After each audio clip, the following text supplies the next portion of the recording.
analizamos todo lo del 11 de septiembre, vemos que esa violencia, que hoy la vemos en Siria, pero hasta hace unos años la veíamos en Libia, y también la vimos en Yemen, y lo vimos en Egipto como la primavera árabe. Vio que no hablamos más de primavera árabe porque era directamente una fantochada, y la hemos visto en Irak, por supuesto. Esa violencia catastrófica con millones de muertos se viene para acá. Tenemos la suerte de que podemos ir viéndolo, podemos empezar a entender cómo funciona este sistema y empezar a tomar las medidas para minimizar, neutralizar. Si se te viene un tren a 200 kilómetros por hora y estás parado en la vía, a veces evitar la muerte es a dar un paso de 1 metro a la derecha o 1 metro a la izquierda.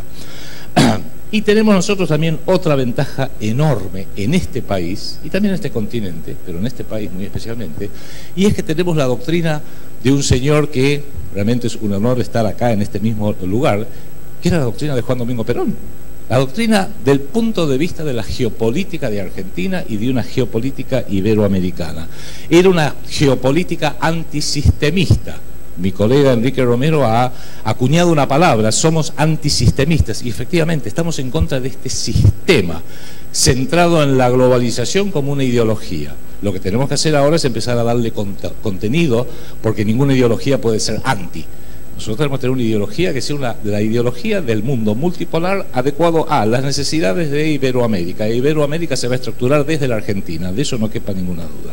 Entonces, nuestra arma secreta, tenemos un arma secreta, es la doctrina nacional justicialista. Ahora vamos a volver sobre ese tema. Y la salvación para todavía los muy desorganizados peronistas en la República Argentina pasa por recordarnos: hay que mirarse al espejo todos los días, los que duden, decimos tercera posición, tercera posición. Esa es la pauta principal, es la base doctrinaria de todo movimiento nacionalista y revolucionario en el mejor sentido de la palabra, y es mantener una tercera posición ante los poderosos que se disputan el poder.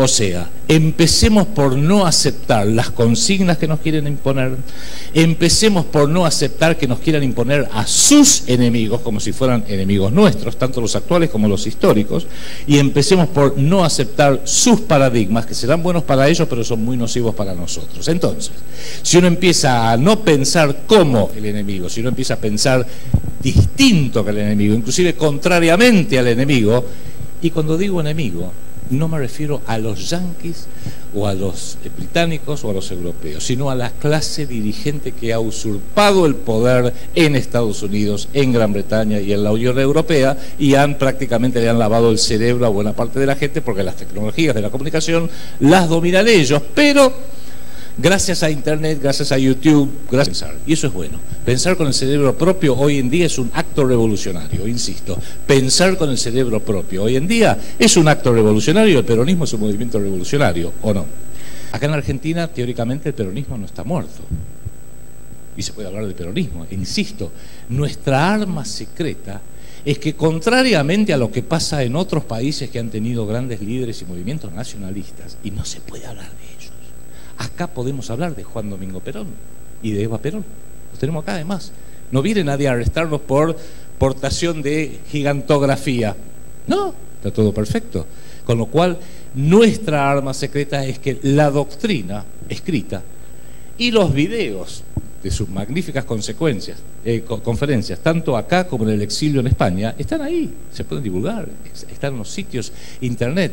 Está bien, los gobiernos peronistas nominalmente no le daban ni 5 de bolilla, ni se hablaba, ni se lo mencionaba a Juan Perón, pero no importa. Pero esos son los gobiernos que son parte de la estructura de poder que hoy nos tiene aplastado. El pueblo peronista todavía existe, perdura y está dispuesto a hacer algo. Y le digo lo que se puede hacer con respecto a los que se nos presentan como, comillas, peronistas, cierro comillas. Y es otra prueba ácida. Si hicimos la prueba ácida con Trump, ¿qué va a hacer con la Reserva Federal? ¿Qué va a hacer con el Estado de Israel o el alineamiento con el Estado de Israel? ¿Y qué va a hacer con la verdad sobre el 11 de septiembre? Tenemos una prueba ácida para los, comillas, peronistas, que es la siguiente. Lean, por favor, tómense el tiempo. Lleva un poquito de tiempo porque algunos son extensos. Hay 4 obras de Perón: La Comunidad Organizada, Conducción Política, La Hora de los Pueblos y el Proyecto Nacional Argentina de 1974. Léalos. Y luego, cuando escucha a algunos de los que se dicen, comillas, peronista, comillas, Por ejemplo, me refiero a personas como Menem, Dualde, Rodríguez Sá, a ver, ¿quién más puede ser? Néstor y Cristina, discúlpeme, Scioli, Massa, Sergio Massa, que empezó siendo de la Juventud Alzogarayista de la UCD, un gran peronista obviamente, y los que ahora se están poniendo de moda, me refiero con mucha preocupación, Urtubey, Massa y Macri, porque Macri también, no olvidemos, también todos se suben al colectivo peronista. Cuando se inauguró la estatua de Juan Domingo Perón, en el año 2015 creo que fue, antes de las elecciones, uno de los que fue a rendirle honores a Juan Domingo Perón era Macri. Se hizo de repente peronista, ¿quién diría, no? La prueba ácida es ver todo lo que le proponen y después cotejarlo con lo que dicen estos 4 libros.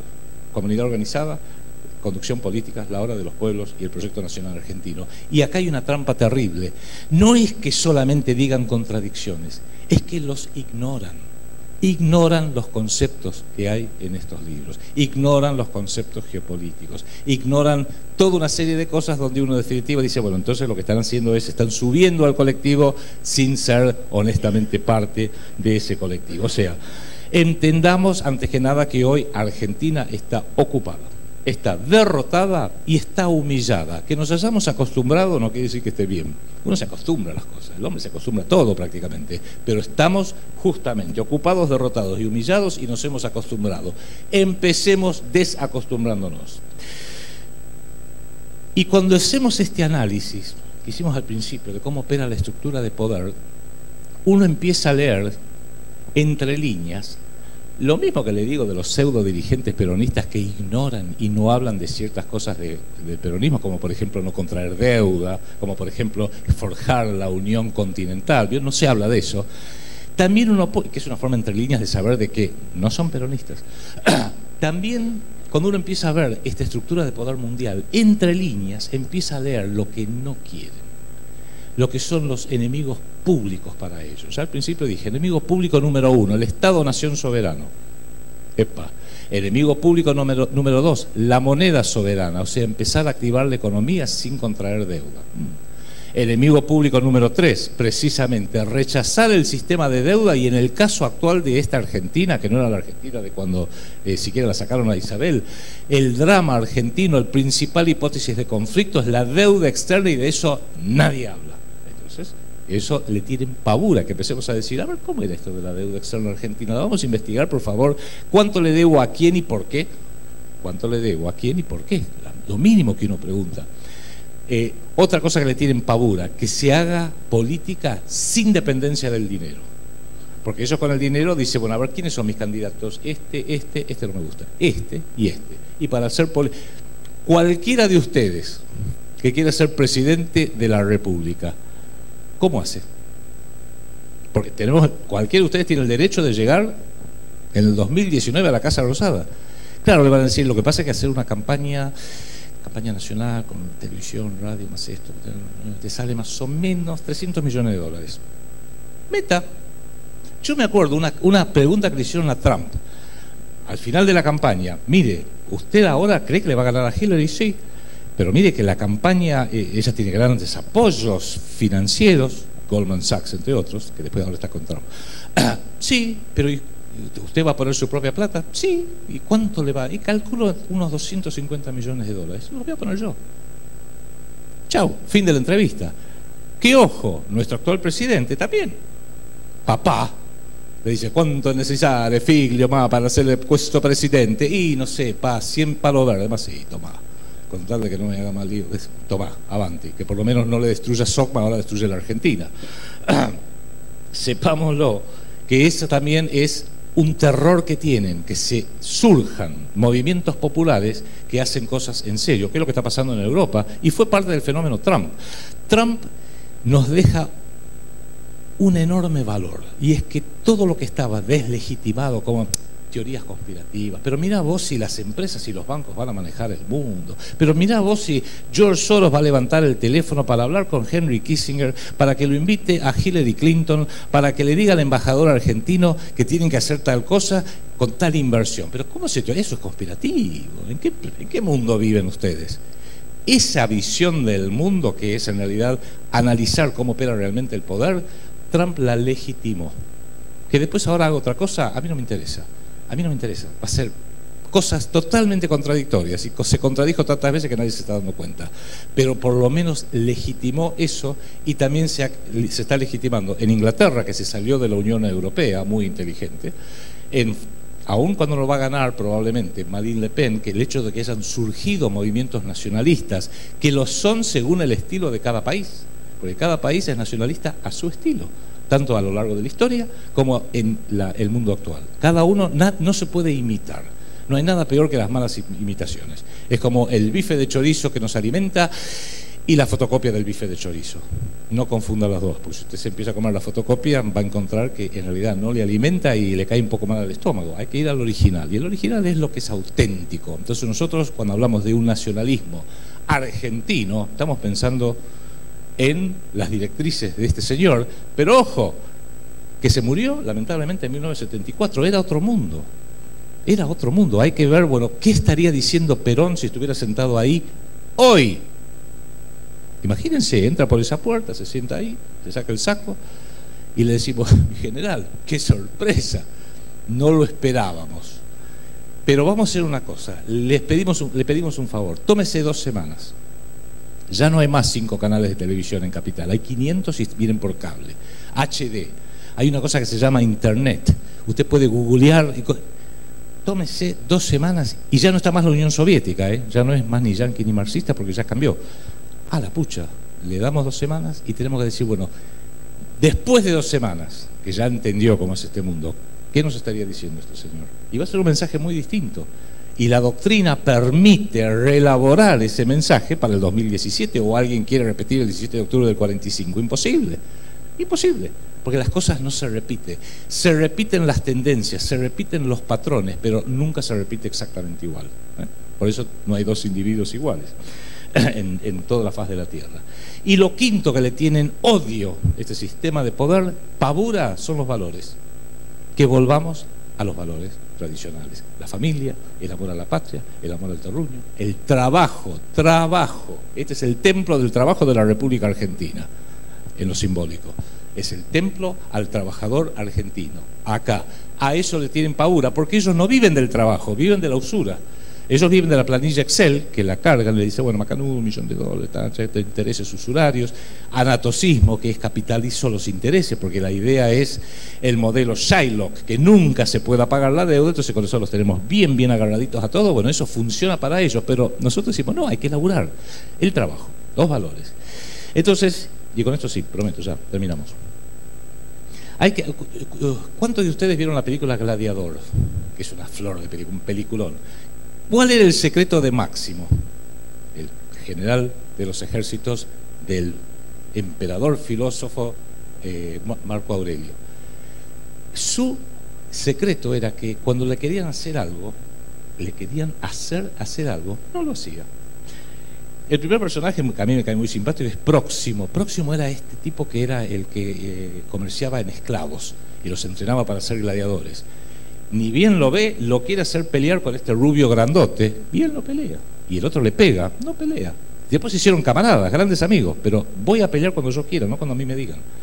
Con Cómodo, este delincuente, perverso emperador, que le mete bien el dedo en la llaga, ¿sabes cómo murió tu mujer, cómo murió tu hijo? Cuando le tendría que hablar, como para que diga, ahora que me dé una trompada, le hace una reverencia. Ya llegará tu momento.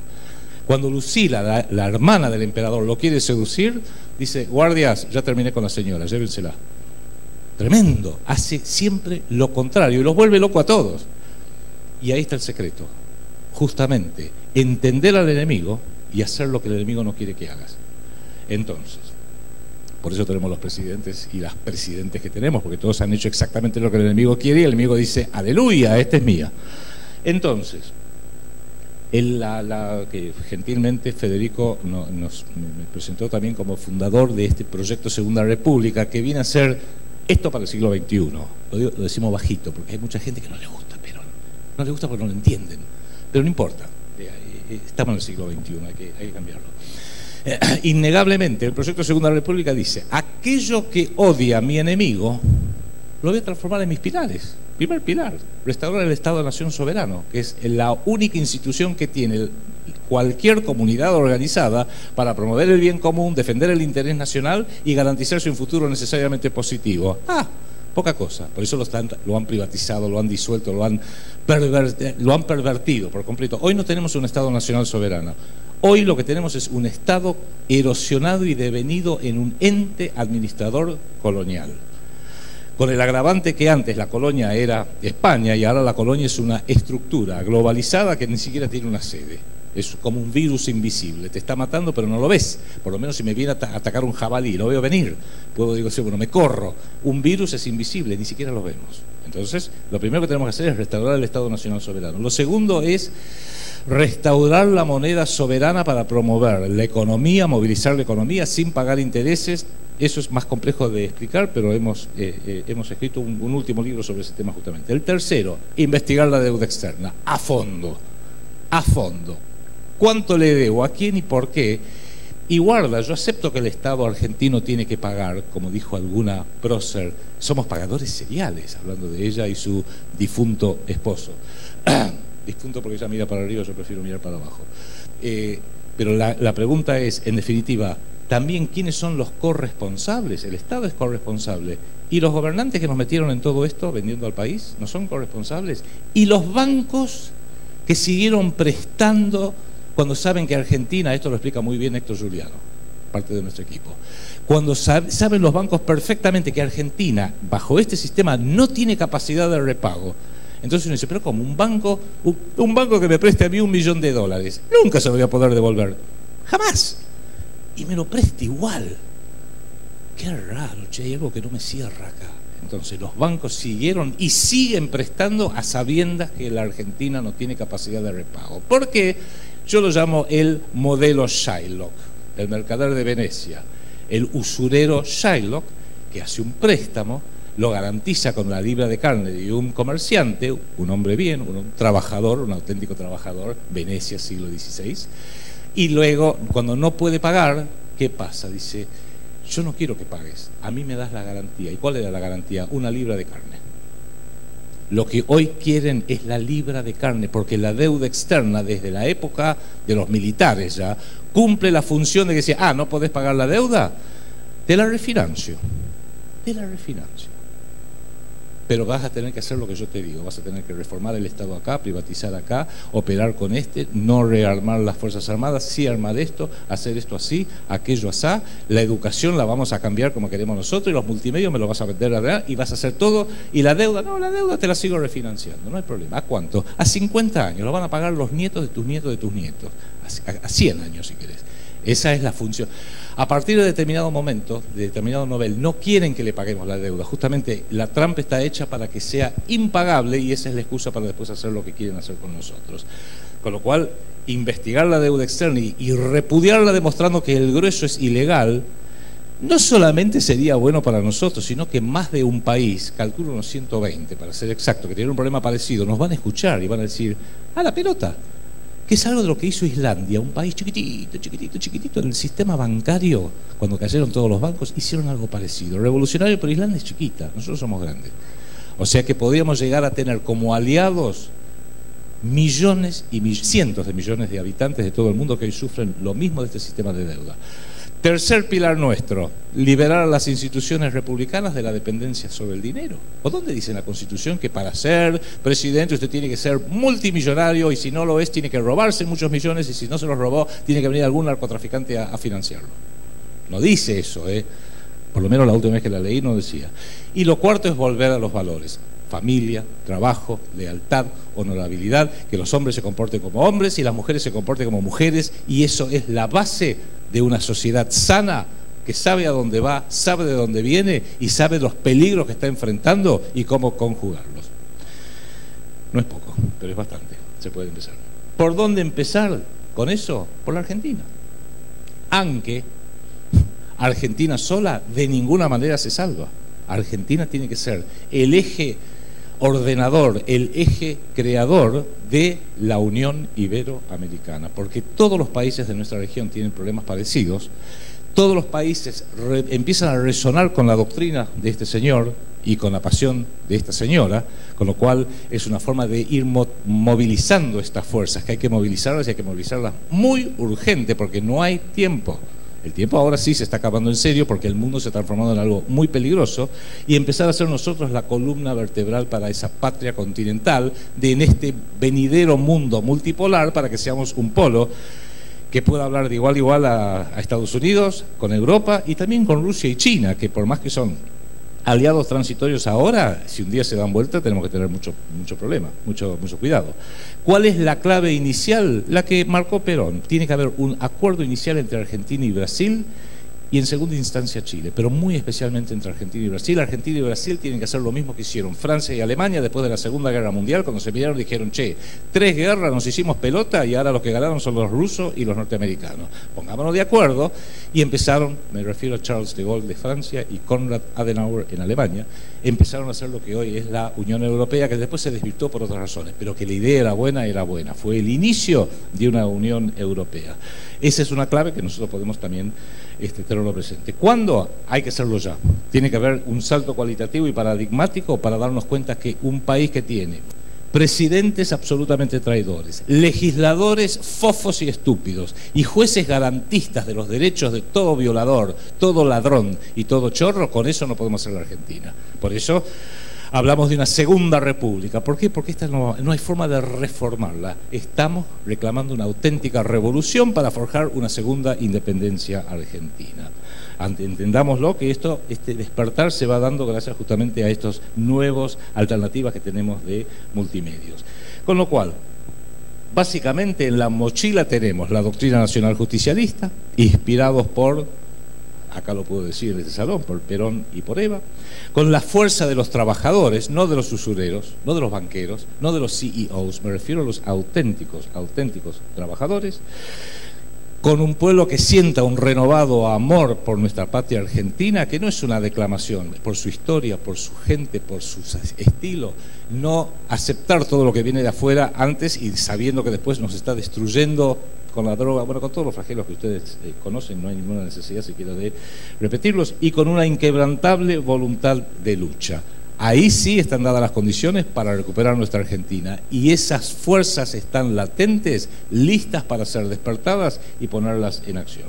Entonces, Jauretche decía que no es cuestión de cambiar de collar, sino dejar de ser perro, cosa que es verdad, el gran Arturo Jauretche. Por eso cada elección que estamos teniendo bajo este sistema, seguimos cambiando de collar, pero seguimos siendo perro, y esa no es la solución, y es lo que nos están preparando para el 2019. Y por supuesto también esclavo es el que espera que venga otro a liberarlo. Nadie nos va a venir a liberar a nosotros, lo tenemos que hacer nosotros mismos. Lo último, y lo digo con mucho orgullo y emoción en esta casa, recuerden por favor que no hay peronismo de izquierda y no hay peronismo de derecha. Somos la tercera posición, ¿se acuerdan? Ni yanquis ni marxistas. No existe el peronismo de izquierda, no existe el peronismo de derecha. Hay peronistas y antiperonistas, es así. Esa se la acepto, esa división. Y hay peronistas de verdad y oportunistas de mentira. Y ahí está el problema que tenemos que tener muy presente en el panorama político que tenemos hoy. Nosotros encarnamos la tercera posición en este siglo XXI y tenemos que hacerlo trabajar. Justamente el lunes que viene, creo que festejamos el Día del Trabajo, que es una excelente oportunidad, yo diría, para poner las barbas en remojo, comprender los peligros que vienen de afuera, mentalmente hacer un ejercicio muy breve de planeamiento estratégico de que si seguimos por esto, la locomotora que viene a 100 kilómetros por hora nos lleva puestos, y gracias a Dios, a la fortuna y al destino, todavía tenemos algo de tiempo para empezar a poner este país de pie, con trabajo, con esfuerzo, con voluntad, con inteligencia, y sí, moviéndose un poco, quedarse en casa, haciendo zapping, diciendo este país de M es exactamente lo que el enemigo quiere que haga, que usted se quede en su casa, atomizado, frustrado, cansado, haciendo zapping, y esto es una porquería, me voy a dormir.